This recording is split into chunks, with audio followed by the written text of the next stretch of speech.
मेघनाद और लक्ष्मण जी के बीच युद्ध, सुलोचना सती का अद्भुत प्रसंग।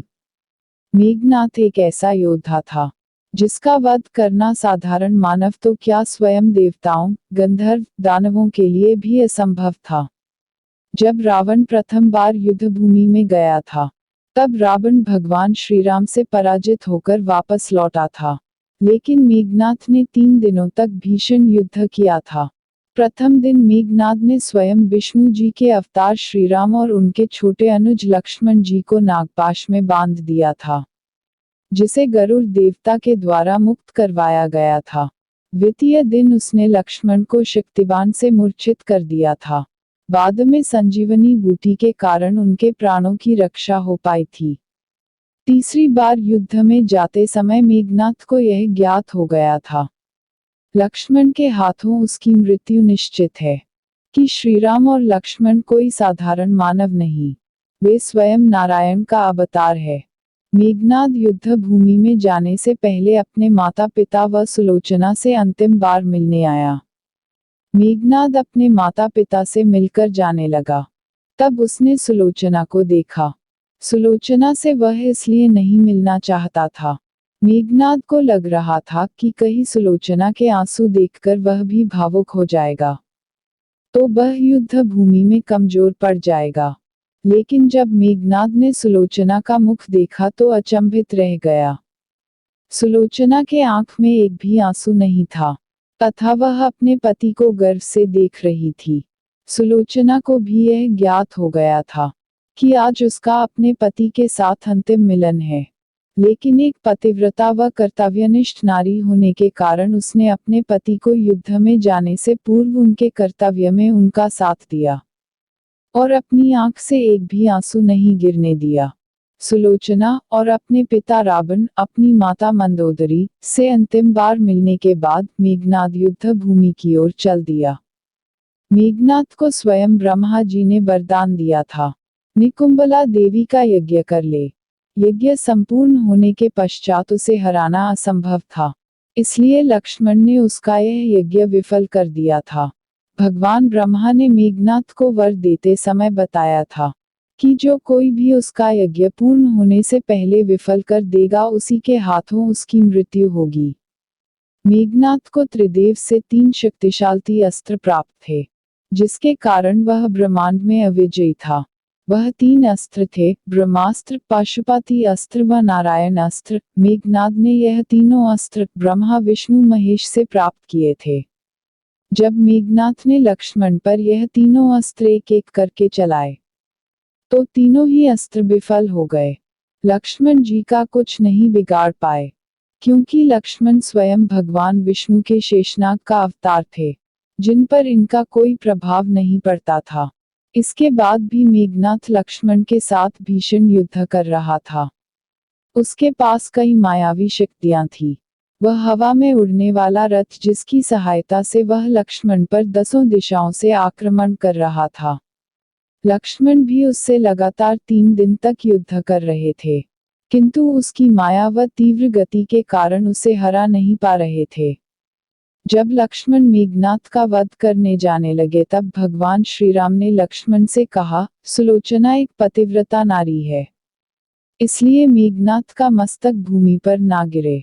अंत में लक्ष्मण ने एक बाण उठाया और उस बाण को मेघनाद पर छोड़ने से पहले उस बाण को प्रतिज्ञा दी कि यदि श्रीराम उसके भाई व दशरथ पुत्र है, यदि श्रीराम ने हमेशा सत्य व धर्म का साथ दिया है, यदि श्रीराम अभी धर्म के लिए कार्य कर रहे हैं, यदि मैंने श्रीराम की सच्चे मन से सेवा की है, तो तुम मेघनाद का मस्त काटकर ही वापस आना।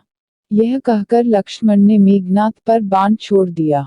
यदि वह बाण मेघनाद की गर्दन बिना काटे वापस आ जाता, तो भगवान श्रीराम के चरित्र पर लांछन लगता। अतः उस तीर के द्वारा मेघनाद का संहार हुआ व उसका मस्तिष्क धड़ से काटकर अलग हो गया। जब लक्ष्मण ने मेघनाद का मस्तिष्क काटकर धड़ से अलग कर दिया, तो उसे श्रीराम के चरणों में रख दिया। श्रीराम ने मेघनाद की एक भुजा काटकर सुलोचना के पास सूचना भेजी। मेघनाद युद्ध में वीरगति को प्राप्त हुआ है। सुलोचना वासुकी नाग की पुत्री थी। मेघनाद की दाहिनी भुजा उसकी पत्नी सुलोचना के पास भिजवाई। सुलोचना भुजा को देखकर चकित हो गई। दूसरे ही क्षण अत्यंत दुखी होकर विलाप करने लगी। पर उसने भुजा को स्पर्श नहीं किया। उसने सोचा, यह संभव है। यह भुजा किसी अन्य व्यक्ति की हो सकती है। सुलोचना ने भुजा का स्पर्श नहीं किया। सुलोचना ने सोचा, पर पुरुष के स्पर्श का दोष मुझे लगेगा। सच्चाई जानने के लिए उसने भुजा से कहा, यदि तू मेरे स्वामी की भुजा है तो मेरे पतिव्रत की शक्ति से युद्ध का सारा वृत्तांत लिख दे। एक दासी ने भुजा में लेखनी पकड़ा दी। कटी हुई भुजा ने लिख दिया, हे प्राणप्रिय, यह भुजा मेरी ही है।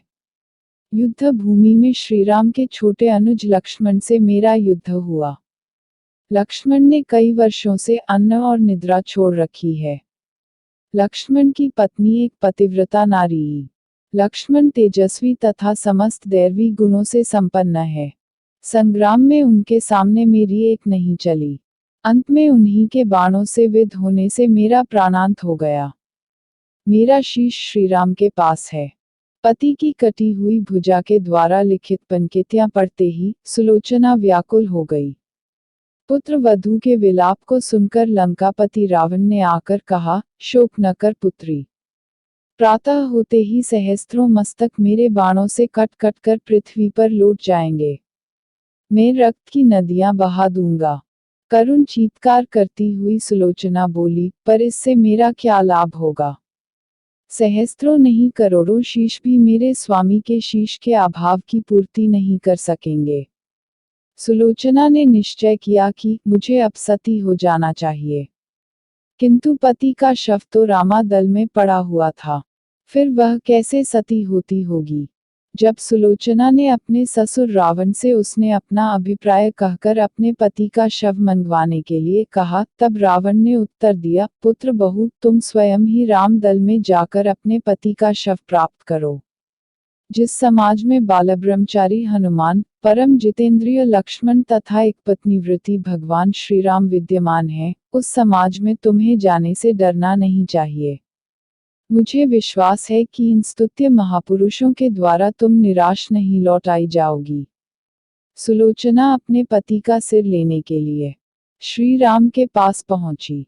सुलोचना के आने का समाचार सुनते ही श्रीराम खड़े हो गए और स्वयं चलकर सुलोचना के पास आए और बोले, देवी, तुम्हारे पति विश्व के अन्यतम योद्धा और पराक्रमी थे। उनमें बहुत से सद्गुण थे, किंतु विधि की लिखी को कौन बदल सकता है। आज तुम्हें इस तरह देखकर मेरे मन में पीड़ा हो रही है। सुलोचना भगवान की स्तुति करने लगी। श्रीराम ने उसे बीच में ही टोकते हुए कहा, देवी, मुझे लज्जित न करो। पतिव्रता की महिमा अपार है। उसकी शक्ति की तुलना नहीं है। मैं जानता हूं कि तुम परम सती हो। तुम्हारे सतीत्व से तो विश्व भी थर्राता है। बताओ कि मैं तुम्हारी किस प्रकार सहायता कर सकता हूँ। सुलोचना ने अश्रुपूरित नयनों से प्रभु की ओर देखा और बोली, श्री रामचंद्र जी, मैं सती होने के लिए अपने पति का मस्तक लेने के लिए यहाँ पर आई हूँ।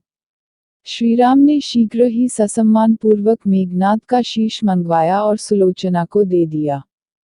पति का छिन्न शीश देखते ही सुलोचना का हृदय अत्यधिक दुखी हो गया। उसकी आंखें बड़े जोरों से बरसने लगी।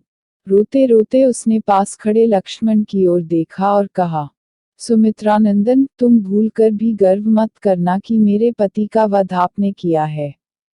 मेरे स्वामी को धराशायी करने की शक्ति विश्व में किसी के पास नहीं थी। यह तो दो पतिव्रता नारियों का भाग्य था। आपकी पत्नी भी पतिव्रता हैं और मैं भी पति चरणों में अनुरक्ति रखने वाली उनकी अनन्य उपासिका हूँ।